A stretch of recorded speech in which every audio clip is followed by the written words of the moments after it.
Il ne faut pas avoir peur, comme le dit notre ami Cloche Fab. Bonjour à tous, vous êtes sur Géopolitique Profonde, la chaîne qui est là pour remplacer les médias subventionnés. Alors voilà, aujourd'hui on va parler beaucoup d'Afrique parce que c'est aussi l'actualité et puis parce que nous on a un spectre très large et justement on parle de géopolitique et c'est excessivement important. Mais avant ça, n'oubliez pas la lettre de Géopolitique Profonde de ce mois-ci, du mois de février.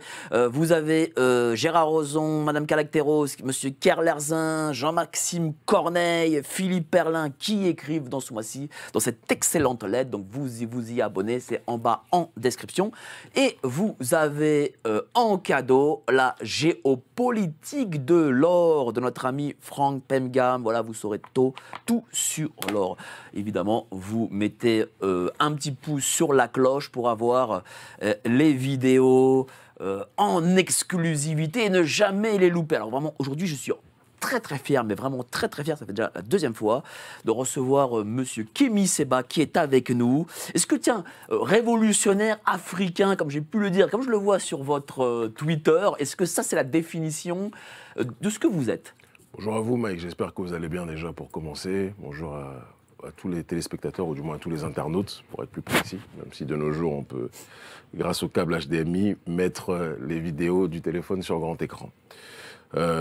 Quand on parle de révolution, on parle de révolution. Révolution signifie le retour au commencement, en essayant de transcender un passé qui peut être un passé de déconstruction, un passé de dégénérescence. Et donc, moi, mon objectif, c'est de retourner à un état, ou d'être dans une dimension où notre population sera débarrassée de toute scansion, de toute dégénérescence, de toute acculturation. C'est un processus long. Et c'est un processus en réalité mondial, parce que toutes les populations du monde, du sud global en réalité, mais même parfois du nord, en ce qui concerne un certain nombre de prolétariats en Occident, sont confrontées à l'ultime forme de colonialisme au XXIe siècle, qui est le mondialisme. Et donc, qui est révolutionnaire ? Pas révolutionnaire sauce Besancenot, qu'on soit très clair, c'est celui qui est dans une dynamique de tout faire pour se débarrasser d'un présent qui est en train d'asphyxier la culture, la tradition et la vision de sa population, l'identité de sa population. Et en ce sens-là, si c'est révolutionnaire cela, je me considère comme étant dans cet axe. Alors, vous êtes aussi président de l'ONG Urgence panafricaniste. Vous avez écrit cet excellentissime livre, d'ailleurs, on a eu cet entretien là-dessus, sur philosophie de la panafricanité fondamentale. Est-ce que, et ma question ce serait, est-ce que l'Afrique est vraiment le berceau de cette résistance face au mondialisme? Parce qu'on a l'impression que, déjà en Occident, les populations sont quand même, on va dire, endormies, pour pas dire plus, on voit que c'est vraiment en Afrique où on résiste face à ce que veulent faire ces mondialistes.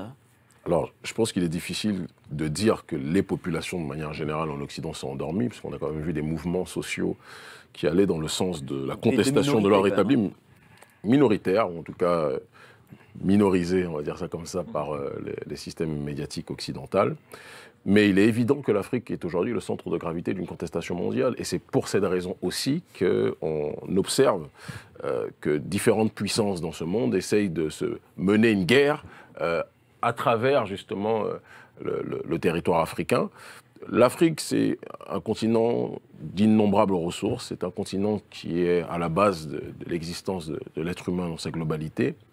Et donc, par conséquent, il est évident que le réveil de ce continent, qui dit réveil dit endormissement, alors que les choses sont beaucoup plus complexes que ça en réalité. Mais l'insurrection et la résurrection de ce continent permettra, à mon sens, je pense, plus que jamais, un bouleversement sur l'ordre mondial. Et on ne peut pas parler de multipolarité sans parler de prise de responsabilité du continent africain. Alors, je vais vous présenter d'abord, après on va revenir à l'entretien impertinent, les intervenants qui seront à côté de vous. Alors, nous avons Olivier Piacentini, économiste, spécialiste du Bénin. On m'a dit que spécialiste du Bénin. Mais c'est la première fois que tu as un plateau avec deux Béninois. Ah, ben c'est vrai que monsieur est Kémy Séba est béninois de souche et moi je suis béninois d'adoption. Bah c'est vrai, tu vas nous raconter pourquoi d'ailleurs, et comment voilà. Ça s'est passé. Là, tu as écrit « La chute finale de l'Occident survivra-t-il ?» ainsi que le mirage mondialiste. D'ailleurs, en tant qu'économiste, tu as été un des premiers à parler de justement de ce mondialisme qui englobe la globalisation, etc. et qui s'attaque aux identités et au peuple. Aux idées, aux identités, au peuple et aux économies également. C'est-à-dire que ça touche également la souveraineté économique des nations. C'est ça qui est important. Parle-nous aussi de ton histoire avec le Bénin, tiens.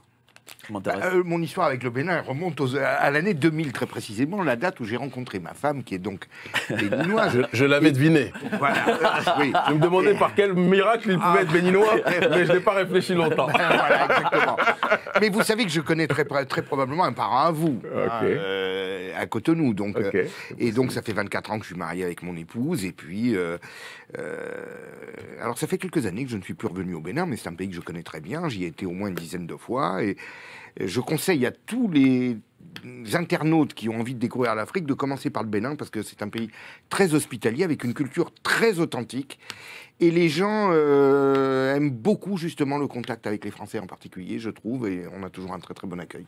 Merci beaucoup, cher Olivier. En face, Jean-Maxime Corneille, analyste. Il écrit sur Géopolitique Profonde. Il a traduit American Warrior in Crisis. Mon anglais, t'as vu, c'est pas mal, hein.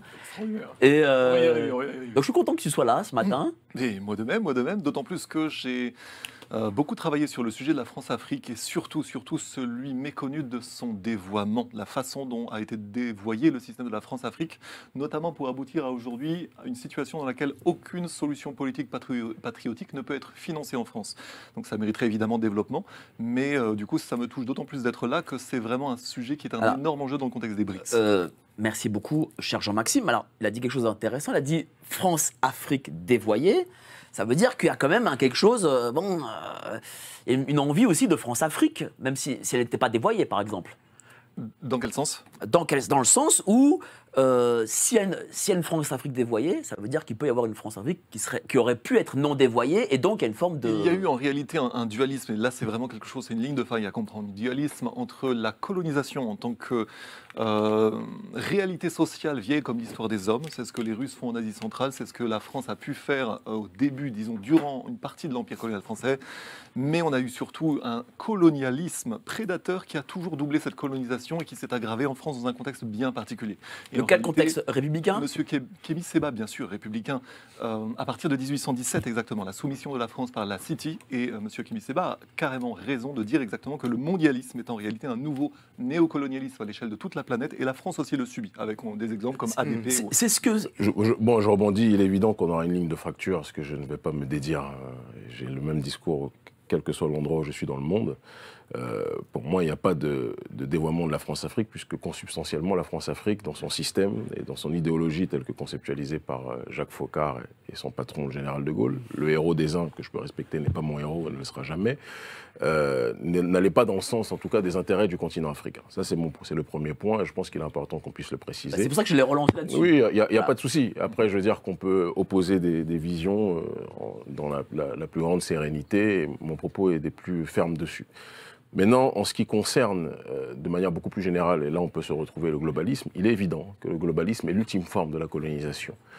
Et que ce globalisme a fini par s'attaquer même aux populations des espaces d'où les élites, en tout cas, ont réussi à imposer un système hégémonique aux quatre coins de l'humanité, comme une sorte de retour de boomerang, sauf que le retour de boomerang n'a pas touché les élites, mais a attaqué la population, qui déjà elle-même vivait dans des conditions qui n'étaient pas toujours des plus merveilleuses sous ses dirigeants.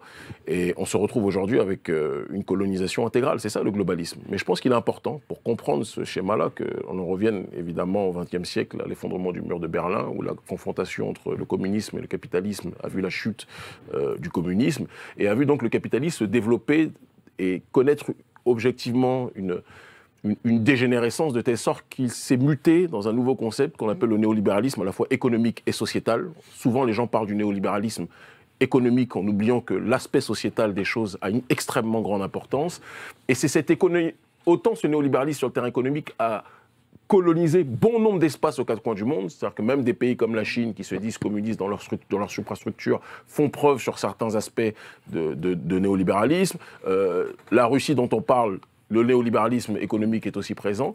Par contre, le néolibéralisme sociétal, qui est le synonyme de l'occidentalisation du monde, ou de l'American way of life, ou de la McDonaldisation du monde, si on veut être un petit peu plus taquin, est un courant qui a fini par fatiguer, agacer déranger différentes populations aux quatre coins de l'humanité. C'est-à-dire qu'il y a un prêt à penser, vous êtes civil, comme quand Obama vient voir Macky Sall, si vous n'acceptez pas le mariage de telle entité et de telles entités, vous n'êtes pas quelqu'un de civilisé. Si vous n'acceptez pas la théorie du genre, vous n'êtes pas civilisé. Si vous n'acceptez pas les manifestations des fémènes qui viennent cracher, hurler ou uriner dans les églises, dans les mosquées, dans les bois sacrés, vous n'êtes pas civilisé. Mais nous aussi, on peut être agacés par ça. Ben c'est exactement non, pourquoi... je pense qu'on l'est pas assez, justement. Mais c'est pour ça que je dis que...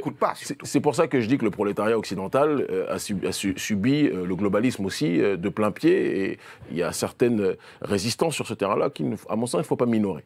Donc, je dissocie le colonialisme qui a touché pour moi le Sud global, c'est ce dont on parlait lorsque j'étais invité au BRICS, au sommet des BRICS en Afrique du Sud récemment. Le Sud global a été touché par ça de manière extrêmement puissante. Et le globalisme aujourd'hui est un colonialisme qui touche et le Sud global et les prolétaires du Nord global. Voilà un petit peu les choses telles qu'on pourrait les... Mais justement, comment font ces États africains, enfin peut-être pas forcément États, mais en tout cas les peuples africains, pour avoir cette forme de rébellion que nous n'avons pas. Attendez, moi je vois quand même que le Niger, on va dire, s'est soulevé, le Burkina Faso, je vois le Sénégal aujourd'hui se soulève contre ce système, alors que nous, des peuples, je sais pas moi, français, allemands, espagnols, eh ben, nous restons très passifs, malgré tout. Parce que le passif des populations du Sud global et du continent africain en particulier est différent du passif des populations occidentales qui ont cru qu'elles étaient dans un cadre de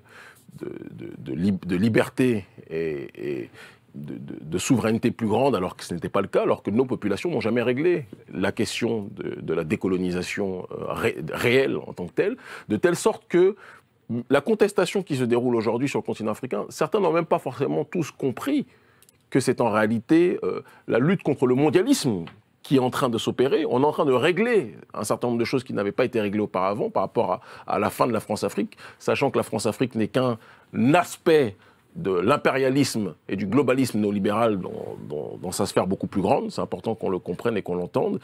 Et donc, vous savez, quand on est on vit dans des pays où nos dirigeants, qui sont bien souvent mal élus, pour ne pas dire auto-élus les 3/4 du temps, vendent les ressources ou les bradent en échange de bakchiches émanant des pays qui veulent prendre le contrôle de nos États. Quand ces présidents persécutent leur peuple mais se voient être loués par un certain nombre de chancelleries occidentales, il est évident qu'à un moment ou à un autre, les populations finissent par se dire, donc, vous là, vous ne nous dirigez pas, vous êtes des dirigeants dirigés, c'est comme ça qu'on les appelle de manière générale. Quand on essaie de se rebeller, c'est l'armée française ou les armées occidentales qui soutiennent ces dirigeants-là qui sont en train de nous tirer dessus.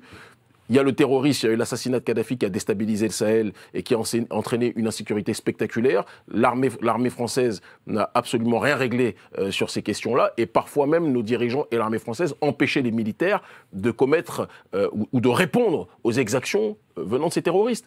Donc je pense que c'est tous ces éléments additionnés qui ont contribué, à mon sens, un processus de révolution qui a commencé il y a un certain nombre d'années. Je pense qu'à partir de 2014-2015, on effectuait déjà des manifestations, mon organisation Urgence panafricaniste, qui est notamment celle qui a instauré ce qu'on appelle le Front anticolonialiste français en Afrique, le Front anti-CFA.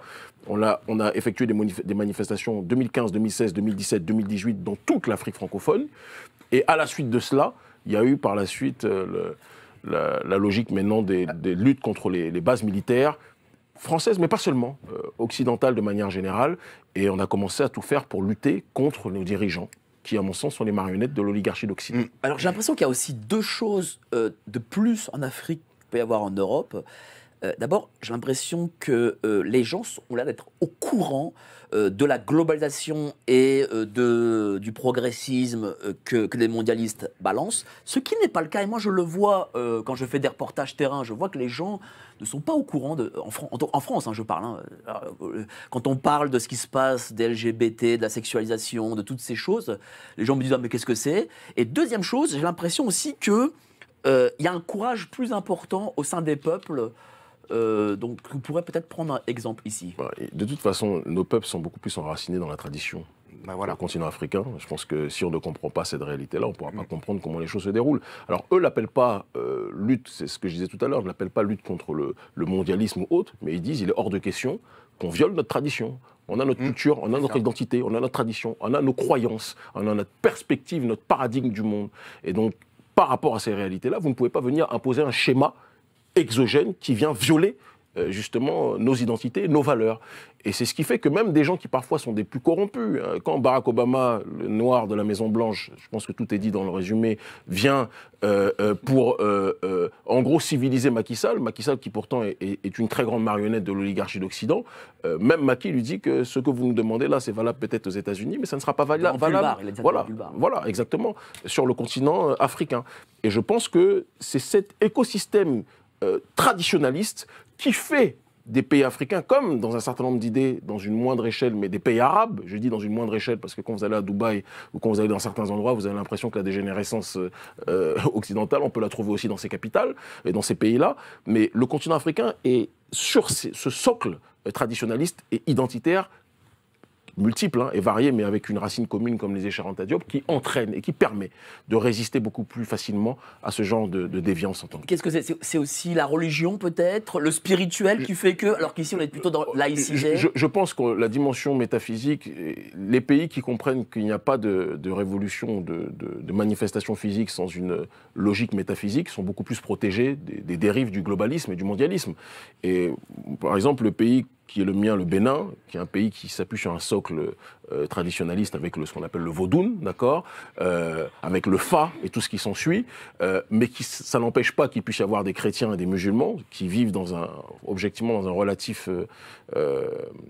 une relative amitié et fraternité, il faut qu'on puisse le dire aussi, même parfois dans une même famille, il y avoir des musulmans, des chrétiens et des vaudouisants. Eh bien, eux, il y a des choses qui sont ancrées dans nos valeurs et personne ne pourra venir nous imposer un schéma qui est différent de ces réalités-là.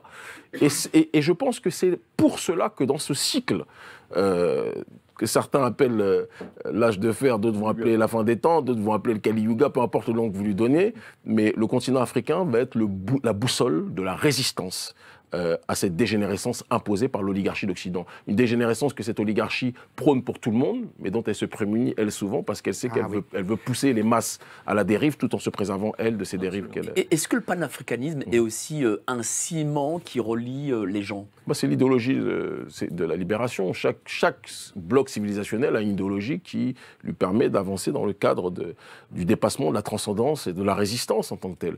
Le panafricanisme, c'est l'unité des diverses formes d'africanité dans le but d'obtenir une collective souveraineté, en s'appuyant sur les spécificités de chacun. C'est comme un bouquet de fleurs, ce sont toutes des fleurs, mais avec différentes couleurs, différentes manifestations, etc. Et le continent africain a ces réalités-là. Alors je spécifierais beaucoup plus les choses par rapport au continent africain, l'Afrique subsaharienne, qui a objectivement des problématiques beaucoup plus communes. Il ne faut pas qu'on se monte sur ce terrain-là.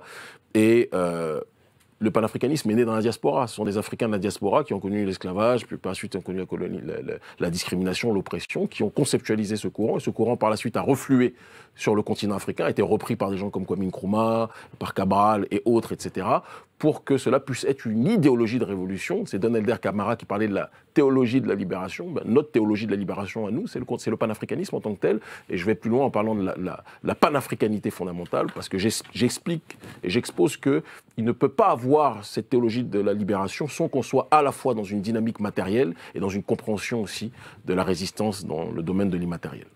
Panafricanisme, pas la négritude par exemple, ça n'aurait pas pu être la négritude ? Oui, bon après le terme, qui dit pas négritude, dit négritude. Négritude est un terme un petit peu désuet, la fierté d'être nègre. Moi je suis quelqu'un qui respecte profondément, je vais dans quelques temps en Guadeloupe. Césaire Césaire c'était à Martinique, mais bon c'est le même espace. Je vais en Guyane chez Laurent Gontran Damas qui était aussi l'un des piliers de la négritude. Mais il y avait aussi Senghor, qui n'est pas quelqu'un que je porte dans mon cœur, et qui était nègre dans ses propos, mais qui était fier d'être noir dans ses propos, mais pas dans sa pratique. Donc je pense qu'on a dépassé le cadre de l'exaltation de la fierté d'être nègre. Aujourd'hui on est dans un cadre de se déterminer par nous-mêmes, pour notre propre destinée. Et cette unité des diverses formes d'africanité, de toute façon, est en adéquation avec les enjeux du moment. On est dans un monde monde multipolaire. Donc il faut que chaque pôle puisse se constituer en fonction d'un certain nombre de facteurs. C'est-à-dire que la négritude était la première étape, et après, il fallait passer par la panafricanisme. Alors, la négritude est un segment de cette première étape. Il y en a d'autres si on veut faire, parce qu'il faut qu'on ait une vision précise sur ces choses-là. Il y avait ce qu'on appelle aussi le black nationalisme, qui est un courant idéologique qui est, pour certains, même peut-être l'ancêtre du panafricanisme, qui est la défense des diasporas noires pour que celles-ci puissent s'organiser face aux différentes dérives et aux différentes oppressions auxquelles elles étaient confrontées. Et c'est par la suite cette synthèse de tous ces courants-là, plus la révolution haïtienne qui a été un centre de gravité dans tout cela, qui a créé le panafricanisme, qui par la suite a reflué sur le continent et a donné un certain nombre d'exemples extraordinaires. Et lorsque M. Ousmane Sonko, qui aujourd'hui est emprisonné par Macky Sall sur une histoire, enfin une fausse histoire de viol, ou que sais-je encore, enfin voilà, on sait comment ça se passe avec M. Macky Sall, se revendique panafricaniste, ça veut dire, là c'est quoi? C'est-à-dire que c'est une institutionnalisation dorénavant de l'idéologie, voilà. Ça veut dire que voilà, elle est là, elle est bien présente. Le panafricanisme est institutionnel bien longtemps avant qu'Ousmane Sonko s'en revendique. D'ailleurs, la revendication du panafricanisme d'Ousmane Sonko est très récente. Il n'a pas forcément commencé son parcours politique sur ça. Au départ, c'était très centré sur le Sénégal. Il y a eu un certain nombre de travaux qui ont été effectués par notre organisation et beaucoup d'autres pour créer un écosystème justement panafricanisme. Moi, Nathalie Yon, mais beaucoup d'autres et tout ce qui s'ensuit. Et par la suite, Ousmane Sonko a beaucoup plus mis l'accent dessus. Mais le panafricanisme est institutionnel depuis Kwame Nkrumah, il est institutionnel depuis Patrice Lumumba, il est institutionnel depuis Amilcar Cabral, etc. Donc, disons que le frère Ousmane Sonko a compris intelligemment, récemment, ces dernières années, mais a compris qu'il ne peut pas mener un combat en étant déconnecté d'une dynamique globale, même si je regrette qu'il ne se soit pas beaucoup plus appuyé sur la logique qui était effectuée dans la sous-région, dans la logique de la multipolarité et de la compréhension de s'allier de manière géostratégique, sans chercher des parrains, mais chercher des partenaires, c'est pas la même chose, avec d'autres entités qui pouvaient être des contrepoids communs face à l'oligarchie occidentale. Et le fait qu'il ait voulu se dissocier de ça, etc., je pense, a contribué aussi à le fragiliser et à faire en sorte qu'il n'ait pas le soutien ou le backup de puissance qui aurait pu l'aider, en l'occurrence le Mali, le Burkina, le Niger, dans le cadre que l'on vient d'énoncer. C'est-à-dire que quoi? C'est-à-dire qu'il peut rester en prison et ne pas se présenter au présidentiel? Bon, moi, je ne suis pas commentateur spécifique de la vie sénégalaise, même si je la connais très bien, puisque j'ai été journaliste politique pendant de nombreuses années là-bas. Mais bon, tout est possible aujourd'hui avec le report des élections. Macky peut, pour X ou Y raison, songer à le libérer, en pensant peut-être que ça va apaiser la situation. Ça, c'est quelque chose qui est une question sénégalaise, et une question à laquelle les Sénégalais seront plus à même, à mon sens, de répondre. Oui, même s'il y aura ces présidentielles, espérons qu'il y a ces présidentielles, parce que normalement, il n'a pas le droit de faire troisième mandat, mais bon, sait-on jamais. Je ne pense pas qu'il va le faire, mais Macky a très peur que sa succession soit la succession d'un individu qui en voudra au régime de Macky Sall et fera tout ce qui est en son possible pour faire payer les dérives et les exactions du régime Macky Sall. Donc Macky veut sécuriser le pouvoir après lui pour un de ses proches. Or, le problème, c'est que les sondages donnent actuellement ses proches, parce qu'il a son proche officiel et il a un proche officieux, donnent tous ses proches perdants. Et le problème, c'est que si c'est un de ses adversaires qui gagne, Macky peut se retrouver, comme les gens en Égypte, là, en prison, d'accord? Et c'est quelque chose qu'il ne veut pas. Donc le report des élections, c'est un prétexte. L'histoire de Karim Wade qui demande à ce que les élections soient reportées, il a saisi la balle au bon, il a reporté pour mieux se préparer et essayer de soigner plus sa sortie. Grosso modo, c'est ça. Le fait que des pays quittent la CEDEAO, c'est quand même un signal, c'est pas rien. C'est un signal qui ne vient pas des élites, mais qui vient des masses. Ça fait des années que, depuis 2016 déjà, on disait que la CEDEAO était aujourd'hui un conglomérat de... C'était pas la communauté économique des peuples d'Afrique de l'Ouest, c'était la communauté économique des mafiosi à la tête de nos États en Afrique de l'Ouest qui suivent quelque part l'agenda dicté par l'extérieur. Et c'est quelque chose qui n'était pas en adéquation avec la souveraineté des peuples. On voulait une communauté des États, une communauté des peuples d'Afrique de l'Ouest. Et il faut bien comprendre que le panafricanisme marche beaucoup plus au sein des masses de manière horizontale que dans une dynamique verticale, parce que les élites elles-mêmes suivent aujourd'hui l'agenda de l'oligarchie mondialiste en tant que telle, et donc elles ne sont pas en adéquation avec les souverainetés et les volontés des populations. Moi, à la tête de mon pays, on a un homme comme Patrice Talon qui a passé son temps à suivre la direction, à suivre les intérêts, à suivre l'agenda du gouvernement français, qui lui-même suit l'agenda de l'oligarchie néolibérale. Il suffit de voir le gouvernement d'Emmanuel Macron pour comprendre qu'on n'est pas dans quelque chose qui est en adéquation avec la souveraineté ou la volonté d'autodétermination du peuple français. Mais est-ce que le gouvernement français a encore ce pied, comme il avait à l'époque de M. Faucard, en Afrique? C'est ça, c'est ce que les gens disent. Maintenant, dans la réalité des faits. Justement, dans la réalité, moi, je vous donne un exemple précis. Il y a ce que l'on appelle les accords de coopération.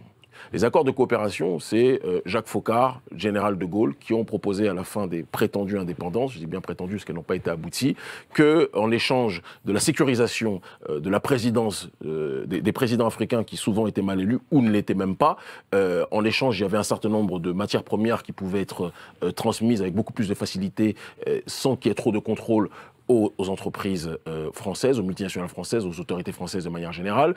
En l'échange, il y avait la sécurisation de l'accès aux ressources via des bases militaires françaises qui étaient installées dans un certain nombre de pays. On est en 2024, cette chose-là est toujours présente. Alors certains vont vous dire qu'il y a moins d'investissements. C'est très intéressant, qu'il y a moins d'investissements si on va sur un terrain économique au sens stricto sensus des entreprises françaises ou moins de commerce avec l'Afrique francophone, etc. Mais le problème, c'est qu'on ne peut pas résumer la présence française uniquement à cet aspect d'échange, d'interaction sur un terrain économique. Le franc CFA, on est dans un processus qui est beaucoup plus, à mon sens, complexe. Il y a eu des modifications suite aux mobilisations et aux incarcérations qu'on a connues, mais ces changements cosmétiques n'enlèvent rien au fait qu'aujourd'hui, on a un taux de change fixe arrimé à l'euro, ce qui facilite un certain nombre d'interactions économiques avec les entreprises européennes et in extenso les entreprises françaises, alors que nous, on voulait un taux de change flexible, arrimer un panier à devises, d'accord, parce que l'euro est une monnaie beaucoup trop forte pour nos économies locales et cela anéantit tout processus de compétitivité. Donc, c'est dans ce cadre-là qu'on luttait et qu'on voulait faire bouger cette ligne. Donc, il y a à la fois la cooptation de dirigeants mal élus, on l'a vu avec Kaka Déby, Mahamat Déby au Tchad, même si, comme il sent qu'il est en train de se faire lâcher, maintenant il se tourne vers la Russie de manière assez opportuniste et hypocrite. Il y a d'autres dirigeants en Afrique de l'Ouest où on tolère des coups d'État, ou en Afrique centrale, Brice Oligui, le général à la tête du Gabon qui a fait le coup d'État, ça a été validé par Emmanuel Macron. Et de l'autre côté, parallèlement, il y a maintenant les bases militaires, même si on est en train de pousser pour que ces bases militaires puissent être expulsées, parce que quand quelqu'un est censé venir vous aider, mais son aide ne vous apporte strictement rien et facilite quelque part l'agression d'entités qui veulent vous déstabiliser, ben, il faut changer de partenaire. C'est aussi simple que ça. Et dire cela ne signifie pas qu'on a un problème avec le français en tant que tel, parce que je le répète, le problème du panafricanisme, contrairement à ce que certains médias veulent faire croire, il n'y a pas de sentiment anti-français, ça n'a jamais été le cas, d'accord ? Le prolétariat français souffre à moindre échelle, mais souffre aussi, et nous nous sentons solidaires de lui. Notre problème, c'est la politique oligarchique française sur le continent africain qui ne va pas dans le sens des intérêts de nos populations. D'ailleurs, je suis très content que vous le disiez, parce que les grands médias nationaux et subventionnés, eux, font ces amalgames. Bon. Ma dernière question, et après on va passer au grand débat, c'est plus centré sur vous. Est-ce que vous souhaitez avoir peut-être une carrière politique classique, ou alors rester ou être dans une forme d'influence? Qu'est-ce qui vous va le mieux? Bon, à vous personnellement? Il n'y a rien de classique dans notre parcours, parce qu'aujourd'hui, on est suivi par un nombre important de gens en Afrique francophone et dans la diaspora. Ça n'a pas été par l'aide, justement, du système classique politique, que ce soit sur le continent africain ou au sein du continent occidental, par la grâce de Dieu, pour cette deuxième partie. Et il est évident que nous faisons déjà de la politique. Politique, politéia, participation de la vie de la cité. Nous sommes aujourd'hui des changemakers. On contribue à faire tomber certains régimes et à en instaurer d'autres. Donc je pense que faiseur de roi, parfois, peut être plus important que roi lui-même. L'influence. Mais maintenant, alors le terme influenceur, quand on sait aujourd'hui ce que c'est... Oui, bon, ça va, c'est un peu galvaudé. J'avoue que c'est pas un terme... L'influence, voilà, l'influenceur, influence. J'ai tendance à croire que ce n'est pas le terme le plus adéquat, mais... est-ce qu'on va vers une carrière plus institutionnelle? Il est évident que tôt ou tard, on va arriver vers cette voie. Beaucoup de gens me le demandent au sein de la jeunesse béninoise. C'est ça. Et ce serait au Bénin ou ce serait Je suis béninois, donc par essence, il y a beaucoup plus de chances que ce soit au Bénin. Actuellement, au moment où je vous parle, il y a beaucoup de jeunes qui nous demandent ça. On parle avec beaucoup de partis de l'opposition. Mais en dehors de cette réalité-là, il y a aussi maintenant, sur le terrain beaucoup plus continental, le jour où il y a une réforme des institutions au niveau de l'Union africaine, il y a l'AES qui est en train de s'élargir et qui va s'élargir encore plus d'ici quelques temps. Au niveau sous-régional ou continental, il y a aussi des perspectives sur ce terrain institutionnel-là que je ne néglige pas. Mais tôt ou tard, on passera à un stade de leadership de la société civile, là où nous sommes aujourd'hui, à leadership sur le terrain institutionnel, c'est évident. Merci beaucoup, cher Kémy Séba. La petite annonce, et puis on va passer au grand débat. Quand j'étais petit, je lisais dans le rayon BD des grandes surfaces. J'ai pas beaucoup changé. Sauf qu'à présent, je lis la revue mensuelle de Géopolitique Profonde. Qu'y a-t-il dedans ? De l'économie, de la politique, et bien sûr nos solutions financières, parce que s'appauvrir arrive très rapidement. On peut vous aider à y voir plus clair dans vos finances. Par contre, pour le reste, il va falloir grandir.